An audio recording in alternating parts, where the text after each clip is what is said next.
Hello dear friends, कैसे हो आप लोग। आई होप कि आप लोग स्वस्थ और मस्त होंगे। आज मैं आप लोगों को यूपी डीएलएड का थर्ड सेमेस्टर का जो हमारा पहला पेपर है वो है शैक्षिक मूल्यांकन का। तो उसके सिलेबस को आगे बढ़ाते हुए टॉपिक का डिस्कशन करूंगी। तो मैंने आपको इसमें 10 चैप्टर मतलब 9 चैप्टर बिल्कुल कंप्लीट करा दिया और जो 10वां चैप्टर हमारा वो चल रहा है उसको भी हम कोशिश करेंगे कि आज क्लास में पूरा हो जाए। और बस इसका लास्ट चैप्टर है जो कि 11वां चैप्टर है वो बचा है।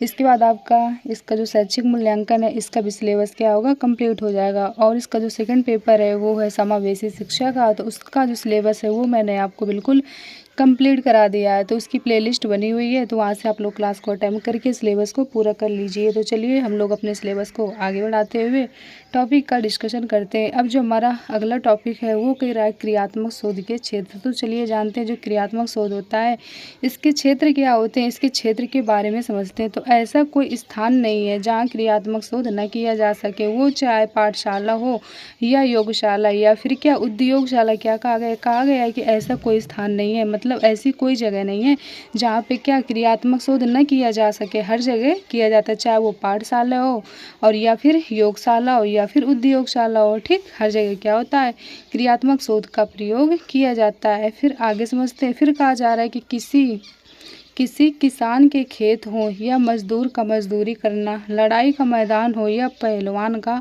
अखाड़ा, सभी जगह क्रियात्मक शोध कर सकते हैं। क्या कहा जा रहा है, क्यों कोई भी जगह हो, ठीक, तो वहाँ पे हर जगह क्या कर सकते हैं, क्रियात्मक शोध कर सकते हैं। इनके कहने का मतलब है। कहा गया कि चाहे वो किसान का खेत हो या मजदूर का मजदूरी करना या फिर लड़ाई का मैदान हो या पहलवाना को आखड़ा, सभी जगह क्रियात्मक शोध क्या कर सकते हैं, कर सकते हैं। अब चलिए हम लोग आगे समझते हैं। फिर कहा गया है विशेषताओं के बारे में। तो चलिए जानते हैं जो विशेषताएं होती हैं ये क्या होती हैं, इनकी विशेषताओं के बारे में समझते हैं। जो पहला है वो क्या कह रहा है, पहला कह रहा है शोध में वैज्ञानिक सिद्धांतों के साथ साथ अनुभव व तर्क के आधार पर समस्याओं का अध्ययन करना। क्या कहा गया है कि शोध में वैज्ञानिक सिद्धांतों के साथ साथ यानी जो वैज्ञानिक सिद्धांत होते हैं उनके साथ साथ क्या करना है, अनुभव व तर्क के आधार पर समस्याओं का अध्ययन करना। मतलब जैसा अनुभव रहेगा, और तर्क का मतलब होता है सोचना। आज जब कोई आप लोग मतलब प्रॉब्लम आ जाएगी तो आपको कुछ ना कुछ उससे अनुभव मिलता है। कोई भी कार्य करोगे तो कुछ ना कुछ तो अनुभव मिलता ही है, मिलता है कि नहीं मिलता है। तो इससे क्या होता है, आप लोगों की प्रॉब्लम का अध्ययन मतलब कि प्रॉब्लम का आप लोग क्या करते हो, फिर सोल्यूशन निकालते हो। फिर से वो एक बार मतलब प्रॉब्लम दूसरी बार आएगी तो आप लोग उसका सोल्यूशन आसानी से निकाल लोगे, क्योंकि क्या हुआ है कि एक बार आपके पास एक प्रॉब्लम आ चुकी है। तो वही कहा गया है कि शोध में वैज्ञानिक सिद्धांतों के साथ साथ अनुभव व तर्क के आधार पर समस्याओं का क्या करना, अध्ययन करना। अब चलिए हम लोग दूसरा पॉइंट समझते हैं। दूसरा पॉइंट कह रहा है कि तत्कालिक समस्याओं का अध्ययन करना। तीसरा पॉइंट कह रहा है कि तत्कालिक समस्याओं का समाधान करना। चौथा पॉइंट कह रहा है कि तत्कालिक समस्याओं का सुधार लाना। और जो पांचवा पॉइंट है वो कह रहा है व्यापक अध्ययन क्षेत्र। इनके बारे में भी आपको क्या करना है, ध्यान रखना है। ठीक, तत्कालिक समस्याओं का अध्ययन करना है यानी जो भी प्रॉब्लम है उसको आपको क्या करना है, समझना है। फिर कह रहा है तत्कालिक समस्याओं का समाधान करना। जो प्रॉब्लम निकाला है फिर इसका क्या करना है, आपको सोल्यूशन भी निकालना है। अगला पॉइंट कह रहा है कि तत्कालिक समस्याओं का सुधार लाना। जो प्रॉब्लम हो उसको आपको क्या करना है, सुधार करके उसका मतलब सुधार करना है और उसको क्या करना है, जो भी प्रॉब्लम है उसका सलूशन निकालना है। फिर कह रहा है व्यापक क्षेत्र में, व्यापक अध्ययन क्षेत्र में, इसका मतलब होता है किसी प्रॉब्लम को क्या करना, अच्छे तरीके से समझना और उसका सलूशन निकालना। अब चलिए हम लोग अपने अगले टॉपिक की तरफ बढ़ते हैं। अगला टॉपिक के अब जो हमारा अगला टॉपिक है वो क्या कह रहा है, अब इसके बारे में समझते हैं। अगला टॉपिक कह रहा है कि न्याय आदर्श या क्रियात्मक शोध के अंतर्गत कार्यविधि। क्या कहा जा रहा है, कहा जा रहा है न्यायादर्श या क्रियात्मक शोध के अंतर्गत कार्यविधि। अब ये क्या होती है, इनके बारे में हम लोग अच्छे से समझते हैं। किसी जनसंख्या, वस्तुओं या मनुष्यों का समूह से चुनी गई कुछ ऐसी चीज़ों का समूह जो पूरी जनसंख्या का पर्याप्त प्रतिनिधित्व करे, नए आदर्श कहलाता है। क्या कहा जा रहा है, कहा जा रहा है कि किसी जनसंख्या, वस्तुओं या मनुष्यों का समूह से चुनी गई कुछ ऐसी चीज़ों का समूह जो पूरी जनसंख्या पर्याप्त प्रतिनिधित्व करे, क्या कहलाता है, नए आदर्श कहलाता है।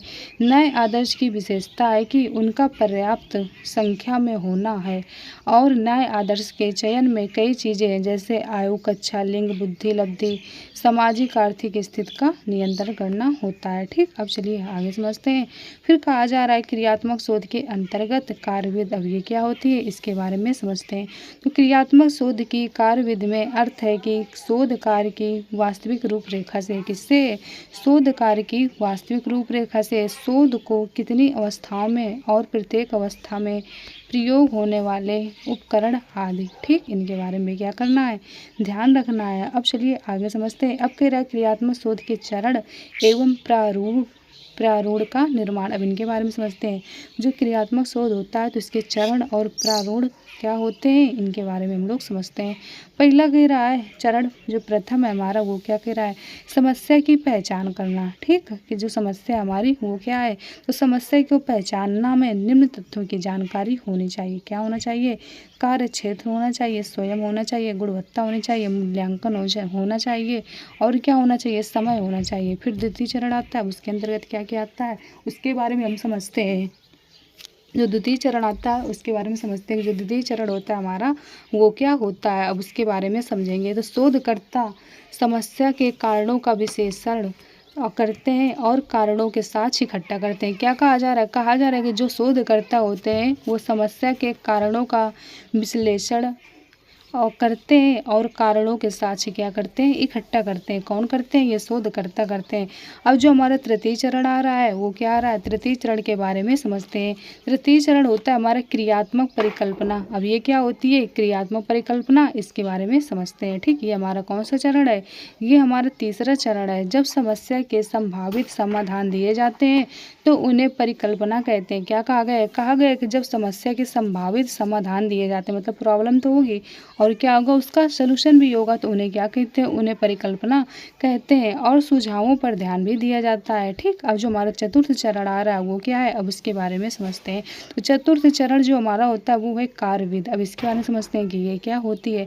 इसमें न्याय आदर्श कितना बड़ा तथा किस स्तर से दिया जाए, इसमें कहा गया कि जो न्याय आदर्श होता है वो किस स्तर पर दिया जाए, ये क्या किया जाता है, ये निश्चित किया जाता है। ठीक, अब हमारा जो पंचम चरण आ रहा है प्रदत्त, अब ये क्या होता है, इसको पढ़ते हैं। प्रोवाइडेड, ये यानी विश्लेषण। अब ये क्या होता है, कहा गया है कि इसमें दी गई प्रदत्तों या चीज़ों का सांख्यिकीय विश्लेषण जैसे प्रतिशत, ग्राफ आदि का प्रयोग करके किया जाता है। तथा शोध कार्य के पहले तथा बाद की स्थिति की तुलनात्मक अध्ययन क्या किया जाता है, किया जाता है। अब जो हमारा षष्ठम चरण है वो है निष्कर्ष का। अब इसके बारे में समझते हैं। तो प्रदत्तों दी गई चीज़ों के विश्लेषण के परिणामों के आधार पर निष्कर्षों का पता किया जाता है और उनमें सुधार व परिवर्तन किए जाते हैं। ठीक, अब चलिए आगे समझते हैं। अब आ रहा है भावी कार्य योजना का निर्माण। अब समझते हैं कि जो भावी कार्य योजना होती है वो क्या होती है, इसके बारे में समझते हैं। ठीक, तो भावी कार्य योजना का निर्माण का इसका मतलब क्या होता है, इसका मतलब होता है भावी का मतलब आने वाला समय, ये आपको याद रखना है। ठीक, तो ये कहा गया है कि भावी कार्य योजना का निर्माण, तो क्रियात्मक शोध एक ऐसा सतत और अनवरत प्रक्रिया है। यह आवश्यक नहीं है कि शोध अवधि समाप्त होने के बाद समस्या का 100% निराकरण हो जाए। क्रियात्मक शोध तब तक चलता है जब तक समस्या का पूरी तरह से निराकरण न हो। ठीक, निराकरण न हो जाए। आंशिक रूप से मिली सफलता को सफलता नहीं माना जाता है। ठीक, ये भी याद रखना है। अब जो हमारा अगला टॉपिक है वो क्या कह रहा है, अगला टॉपिक कह रहा है कि क्रियात्मक शोध उपकरण निर्माण। अब ये क्या होते हैं, क्रियात्मक शोध उपकरण निर्माण, इनके बारे में समझते हैं। तो क्रियात्मक शोध में आंकड़ों को इकट्ठा करने के लिए निम्न उपकरणों का निर्माण व प्रयोग किया जाता है। तो चलिए जानते हैं वो कौन कौन से आंकड़े हैं और कौन कौन से प्रयोग हैं। पहला कह रहा है अवलोकन, दूसरा कह रहा है परीक्षण, तीसरा कह रहा है साक्षात्कार, और जो अगला है वो कह रहा है प्रश्नावली, और जो पांचवा है वो कह रहा है निर्धारण मापनी। अब ये क्या होता है, इनके बारे में हम लोग समझते हैं। पहला आ रहा है अवलोकन, अवलोकन को बोलते हैं ऑब्जर्वेशन। अब ये क्या होता है, इसके बारे में समझते हैं। किसके बारे में, अवलोकन के बारे में। कहा जा रहा है कि अपने आसपास की घटना को देखना, ये क्या कहलाता है, अवलोकन कहलाता है। आप लोगों ने देखा होगा कि आपके आसपास क्या होती है, कोई घटनाएं हो जाती हैं तो आप लोगों ने क्या किया, उसे मतलब देखते हो तो क्या किया, ऑब्जर्वेशन किया, तो यही हमारा क्या होता है, यही हमारा अवलोकन होता है। जैसे बच्चे के व्यवहार पर नज़र रखना, कोई बच्चा किस तरीके का व्यवहार कर रहा है आप लोग क्या करते हो, उस पर भी नज़र रखते हो। ये भी हमारा क्या हुआ, ये भी हमारा अवलोकन हुआ।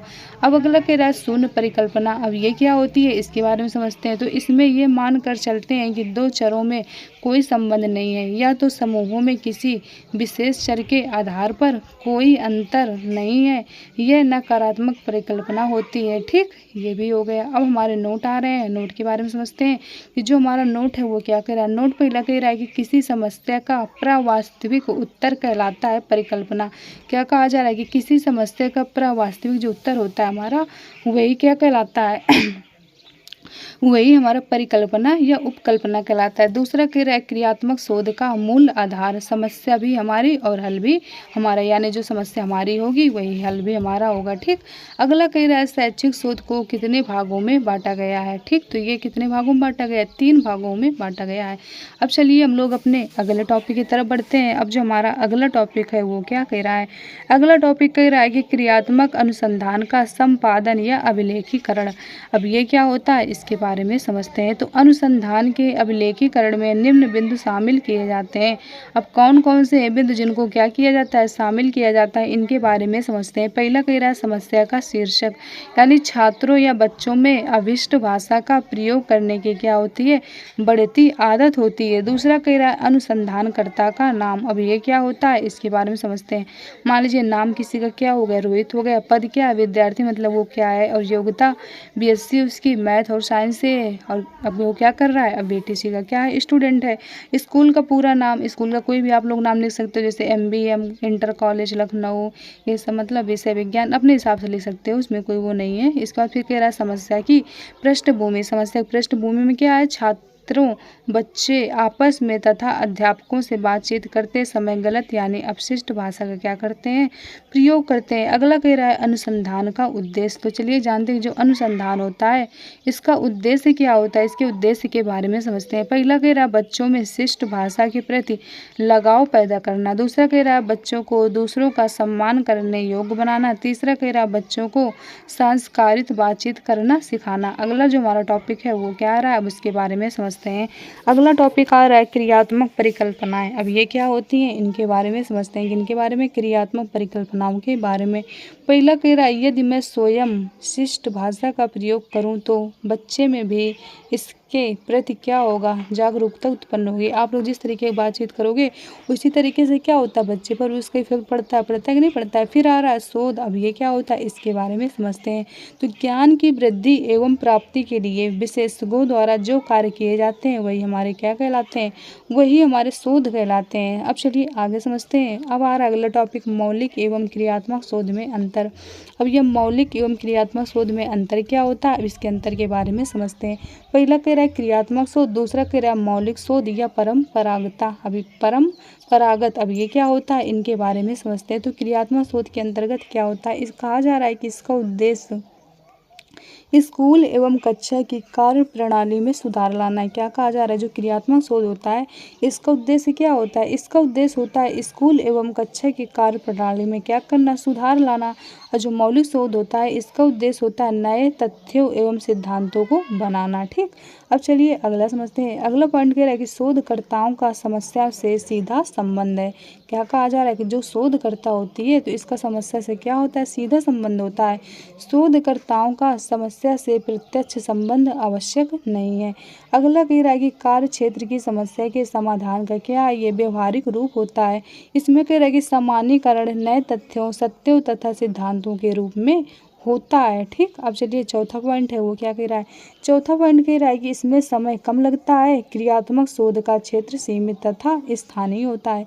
इसमें कहा जा रहा है कि इसमें समय अधिक लगता है। मौलिक शोध का क्षेत्र व्यापक एवं विस्तृत होता है। ठीक, अब हमारे नोट हैं, ये नोट क्या कह रहा है इनके बारे में समझते हैं।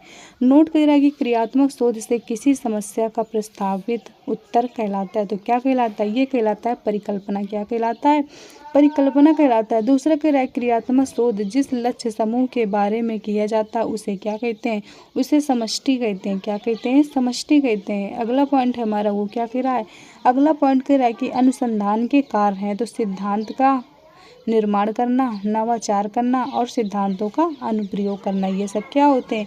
ये अनुसंधान के कार्य होते हैं। यहाँ से जो हमारा चैप्टर है वो भी कंप्लीट हो गया। आई होप आप लोगों को चीज़ समझ में अच्छे से आई होगी और आपने क्या किया होगा, समझने का प्रयास भी किया होगा। बस हमारा एक चैप्टर और बच रहा है, 11वां चैप्टर, जो कि लास्ट है। इसके बाद आपके ये जो शैक्षिक मूल्यांकन है इसका भी सिलेबस क्या होगा, कंप्लीट हो जाएगा। तो मैंने आपको हर एक चीज़ बिल्कुल डीप में बताया है ताकि आप लोगों को कोई भी क्वेश्चन सॉल्व करने में कोई भी प्रॉब्लम ना हो। अब जिन लोगों ने पढ़ा होगा तो लोग बहुत अच्छी तरीके से क्वेश्चन के आंसर भी उनको क्या होंगे, समझ में आते होंगे। तो चलिए आज की क्लास को हम लोग यहीं तक रखते हैं। आप लोग ज़्यादा से ज़्यादा वीडियो दोस्तों तक शेयर करिएगा जिससे क्या हो, उनकी भी हेल्प हो सके। चैनल को लाइक और सब्सक्राइब करिएगा जिससे आने वाली नोटिफिकेशन आप लोगों को टाइम टू टाइम मिलती रहे। और आप लोग कमेंट करके बताया करिए कि आप लोगों को क्लास कैसी लगी है, और जो भी चीज़ ना आप लोगों को समझ में आया फिर तो आप लोग कमेंट करके पूछ भी लिया करिए, ठीक। और अगर अभी तक आप लोग टेलीग्राम चैनल से ऐड हुए हो तो उससे भी हो जाइए। उसकी जो लिंक है नीचे डिस्क्रिप्शन बॉक्स में पड़ी है, तो वहाँ पर भी आप लोगों को time to time notification, PDF कुछ और प्रीवियस ईयर के क्वेश्चन पेपर सब कुछ मिलता है। तो चलिए आज क्लास को हम लोग यहीं तक रखते हैं। Okay, thank you.